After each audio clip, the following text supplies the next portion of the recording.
श्री शिवाय नमस्तुभ्यम। हर हर महादेव। दोस्तों, आप सभी लोग जानते हैं कि 15 सितंबर 2024 यानी रविवार को प्रदोष व्रत पड़ रहा है। और दोस्तों, यह जो प्रदोष व्रत है वह भाद्रपद महीने में पड़ने वाला सबसे बड़ा प्रदोष व्रत है, क्योंकि यह भाद्रपद महीने में पड़ रहा है। और आप सभी लोग जानते हैं कि यह जो 4 महीने होते हैं वह भोलेनाथ को बहुत अधिक प्रिय होते हैं, जिसका बहुत ही बड़ा और विशेष महत्व होता है। और ऐसा दिन पूरे साल में सिर्फ एक ही बार आता है। और दोस्तों, आप सभी लोग जानते हो कि भाद्रपद महीने के रविवार प्रदोष व्रत का अगर सबसे बड़ा कोई उपाय है तो वह 7 चने की दाल वाला उपाय है। तो दोस्तों, इस भाद्रपद महीने के रविवार प्रदोष व्रत के दिन आप लोगों को इस 7 चने की दाल वाला उपाय को जरूर करना है। बहुत सारे लोग होंगे जिन लोगों ने इस उपाय को ना किया हो, मतलब पूरा साल निकल गया और उन्होंने किसी भी दिन इस 7 चने की दाल वाला उपाय को ना किया हो। पर दोस्तों, आपके पास एक आखिरी मौका, जो कि 15 सितंबर 2024 भाद्रपद महीने के रविवार प्रदोष व्रत के दिन बचा हुआ है। तो इस दिन आप लोगों को इस वाले उपाय को जरूर कर लेना है, भले ही आपने पूरे महीने भर अभी तक इस उपाय को ना किया हो। पर अगर आपने भाद्रपद महीने के प्रदोष व्रत के दिन इस वाले उपाय को कर लिया तो आपको इस उपाय को करने का वह फल मिलेगा जिसकी आपने कभी कल्पना भी नहीं करी होगी। इसीलिए आप लोग इस वाले उपाय को एक बार जरूर कर लेना, ताकि आप लोगों के हाथ से यह मौका ना जा सके और आपको इस उपाय को करने का फल मिल सके। दोस्तों, यह उपाय पंडिता जी ने अपनी अभी की ही शिव महापुराण की कथा में बताया है, जिस उपाय को आज हम आपको बहुत अच्छे से समझाने वाले हैं। इस वीडियो को देखने के बाद इस उपाय को समझने के लिए आपको कोई और वीडियो को देखने की जरूरत नहीं पड़ेगी। तो चलिए दोस्तों, उपाय को शुरू करते हैं।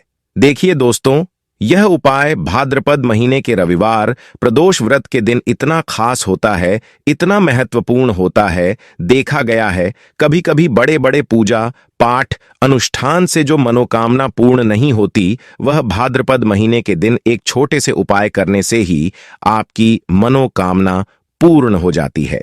और बहुत सारे लोगों ने इस उपाय को किया भी है और उनको इस उपाय को करने का फल भी जरूर मिला है। अगर आप लोग भी इस उपाय को करना चाहते हैं तो आप इस उपाय को पहले अच्छे से समझ लेना, सुन लेना, उसके बाद करना। आपको इस उपाय का फल जरूर मिलेगा। और इस उपाय को कर लेने से आपके घर में चाहे किसी भी प्रकार का दुख और समस्या क्यों ना चल रही हो, आपको उसका कारण भी नहीं पता है कि भाई यह समस्या किस कारण से चल रही है, उसका कुछ भी कारण हो सकता है। जैसे कि कोई दोष हो सकता है या किसी भी तरह का मंगल दोष भी हो सकता है। तो इस दिन आप लोगों को 7 चने की दाल वाला उपाय कर लेना है।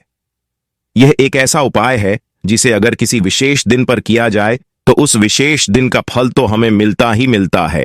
पर हमने उस दिन पर इस उपाय को किया है तो हमें उससे भी बड़ा फल मिलता है, और फल बहुत जल्दी मिलता है, क्योंकि आप इस उपाय को बहुत ही बड़े और विशेष दिन पर कर रहे हो। तो चलिए अब उपाय के बारे में बात करते हैं। लेकिन उससे पहले आप लोगों को यह जानना आवश्यक है कि आखिर यह उपाय किस समय करना है, किसको करना है और कैसे करना है। तो चलिए हम आगे आपको वीडियो में एक एक करके बता देते हैं।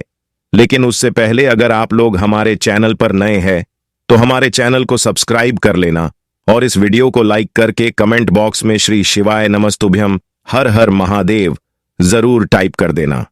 तो दोस्तों, इस 7 चने की दाल वाले उपाय को हमें इस भाद्रपद महीने के प्रदोष व्रत के दिन कैसे करना है, किसको करना है, किस समय करना है और कहां पर करना है, यह सारे सवालों के जवाब आपको इस वीडियो में मिल जाएंगे।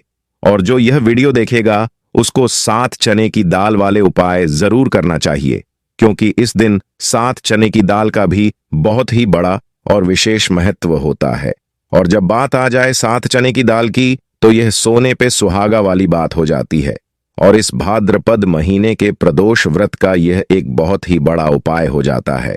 तो अब दोस्तों, यह 7 चने की दाल वाले उपाय को आखिर करना किसको है, सबसे पहले हम लोग वह बात जान लेते हैं। तो देखो, घर की जो बड़ी माताएं बहनें होती हैं, उन माताओं बहनों में से कोई भी एक बड़ी माता बहन इस वाले उपाय को कर सकती है। और दोस्तों, अगर आप चाहे तो अपने घर में से सभी सदस्यों को भी इस उपाय को करवा सकते हैं। अगर किसी व्यक्ति की खुद की कोई मनोकामना है, खुद का कोई दुख और परेशानी है जो कि वह अपने लिए ही इस वाले उपाय को करना चाहता है, तो वह खुद अपने लिए भी कर सकता है। बाकी अगर घर में से कोई ऐसा है जो कि अपने पूरे घर परिवार की सुख और शांति के लिए यह वाला उपाय करना चाहता है, तो भाई वह भी कर सकता है। उसमें कोई भी दिक्कत वाली बात नहीं है। कहने का मतलब यह है कि इस उपाय को हर एक सदस्य भी कर सकता है और पूरे घर परिवार के सदस्य के लिए घर की बड़ी माताओं बहनों में से कोई एक बड़ी माता बहन भी कर सकती है। माताएं बहनें अगर घर में उपस्थित ना हो या वह यह वाला उपाय ना कर पा रही हो, तो फिर घर का कोई बड़ा सदस्य भी इस 7 चने की दाल वाले उपाय को कर सकता है, चाहे फिर वह पुरुष ही क्यों ना हो। उसमें कोई भी दिक्कत वाली बात नहीं है। अब जो दूसरी महत्वपूर्ण बात आती है वह यह आती है कि 7 चने की दाल वाले उपाय को आखिर किस समय करना है, सुबह के समय करना है कि शाम के समय करना है। तो देखो, इस वाले उपाय को आप लोग सुबह के समय भी कर सकते हो और शाम के समय प्रदोष काल में भी कर सकते हो। अब अगर आप पूछो कि इस 7 चने की दाल वाले उपाय को करने का सबसे उत्तम समय कौन सा रहेगा, तो हम आपसे बस यही कहेंगे कि इस उपाय को आप सुबह के समय करेंगे तो ज्यादा बेहतर होगा। बाकी अगर प्रदोष काल शाम के समय भी करेंगे तो भी अच्छा होगा, उसमें कोई भी दिक्कत वाली बात नहीं है। तो अब दोस्तों, जो अगली सबसे बड़ी और महत्वपूर्ण बात आती है वह यह आती है कि सुबह अगर हम उपाय को करेंगे तो हमें कितने बजे से लेकर कितने बजे तक के बीच में करना है, और शाम के समय प्रदोष काल में करेंगे तो हमें कितने बजे से लेकर कितने बजे के बीच में करना है। तो देखो, सुबह जितनी जल्दी हो सके आप उपाय को करने की कोशिश करना। बाकी अगर किसी कारणवश लेट भी हो जाओ, थोड़ी देर भी हो जाए, तो 10 या 12 बजे तक भी आप उपाय कर लेना, पर 12 बजे से ज्यादा देरी ना हो, इस बात का ध्यान रखना। उसके बाद में दोस्तों, अगर शाम के समय प्रदोष काल की बात करें, प्रदोष काल का जो समय होता है वह शाम के 6 बजे से शुरू हो जाता है। मतलब शाम के 6 बजे से लेकर 7 बजे के बीच का जो समय होता है, यह समय प्रदोष काल का समय होता है। पर अभी जो मौसम चल रहा है, इस मौसम में शाम बहुत देरी से होती है, तो आप इस उपाय को 7 या 8 बजे के बीच में भी कर सकते हो। मतलब शाम के 6 बजे से रात 8 बजे के बीच में आप कभी भी इस वाले उपाय को कर सकते हो, उसमें कोई भी दिक्कत वाली बात नहीं है। आज के इस पूरे वीडियो में हम कुछ विशेष उपाय के बारे में बात करेंगे और इन उपायों में से 7 चने की दाल वाला उपाय सबसे सर्वश्रेष्ठ उपाय है। यदि जो लोग भी प्रयास करते हैं, मेहनत करते हैं, लेकिन भाग्य का साथ उनको नहीं मिल पाता है, तो विशेषकर उनको यह उपाय करना चाहिए। सबसे पहला उपाय, मात्र 7 चने की दाल से आप यह उपाय कर सकते हैं। और चने की दाल लोगे तो खंडित मत लेना, टूटी हुई चने की दाल उपयोग में नहीं आती है। देखो, यह उपाय किन लोगों को करना चाहिए? जिन लोगों के जीवन में दुर्भाग्य बहुत ज्यादा है, जो लोग चाहते हैं कि उनके भाग्य का उदय हो, उनके जीवन में भी नया सवेरा आए, उनके जीवन में भी रोशनी आए, उनके जीवन के हर कार्य सिद्ध हो जाए, तो उन लोगों को यह उपाय करना चाहिए। चने की दाल आपने ले ली, अब आपको साथ में एक तांबे का पात्र लेना है। अगर तांबे का पत्र उपस्थित ना हो तो कोई कटोरी भी ले सकते हो।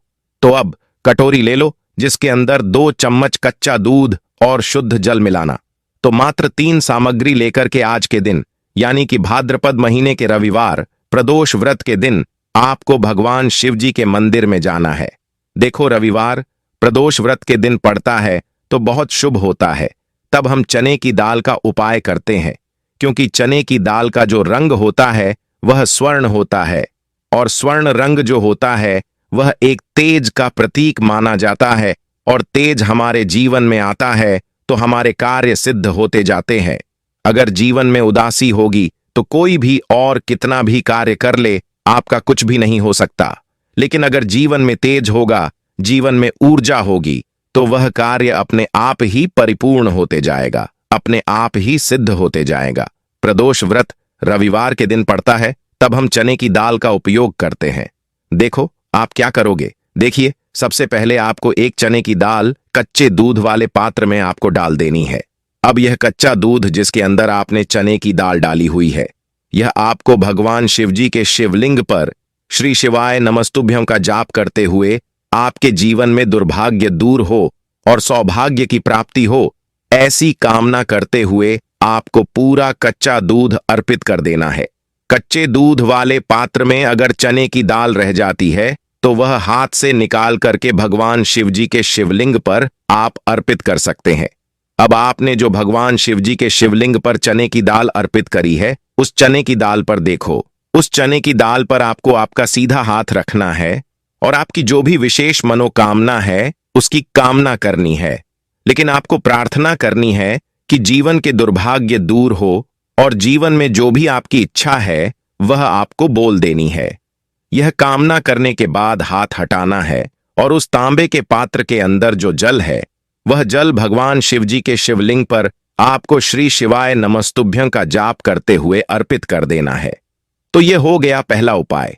अब हम दूसरे विशेष उपाय की बात करते हैं। देखिए, मात्र आपको काली मिर्च लेनी है, एक साबुत काली मिर्च, 7 काले तिल के दाने और साथ में तांबे के पात्र के अंदर जल लेना है। कैसी भी विपदा हो, कैसी भी परेशानी हो, कैसा भी संकट हो, काली मिर्च का उपाय आपको भाद्रपद महीने के प्रदोष व्रत पर करना चाहिए।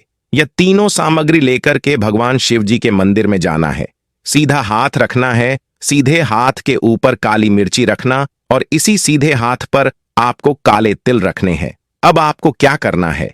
जीवन में आ रही परेशानी, कष्ट, बाधा को दूर करने के लिए, आपके जीवन की समस्त परेशानियों को दूर करने के लिए, आपके जीवन के समस्त संकटों को दूर करने के लिए आपको प्रार्थना करते हुए आपको सीधे हाथ से काली मिर्च और 7 काले तिल के दाने आपको महादेव के शिवलिंग पर अर्पित कर देने हैं। इस प्रकार से अर्पित करोगे तो जीवन की सारी बाधा, कष्ट, परेशानी, संकट जो है वह सब दूर होते हैं।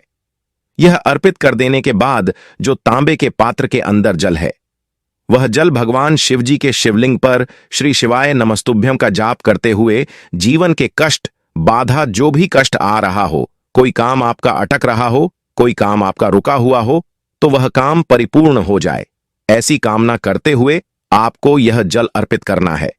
यह हो गया दूसरा उपाय। अब हम तीसरे विशेष उपाय की बात करते हैं।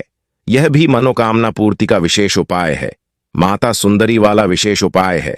इस उपाय के लिए आपको तांबे के पात्र के अंदर गुड़ वाला जल लेना है। इसके लिए आप एक गुड़ का टुकड़ा लेना, उसे जल वाले पात्र में डाल देना। यह गुड़ वाला जल हो जाएगा, थोड़ा सा ही लेना है, 2-4 बूंद ही लेना, ज्यादा नहीं लेना है। गुड़ वाले जल के साथ में घी, एक बेलपत्र और तांबे के पात्र के अंदर जल लेना है। यह चारों सामग्री आपको ले जानी है। भगवान शिव जी के मंदिर में सुबह से लेकर के रात तक जब आपकी इच्छा हो तब आप यह उपाय कर सकते हैं।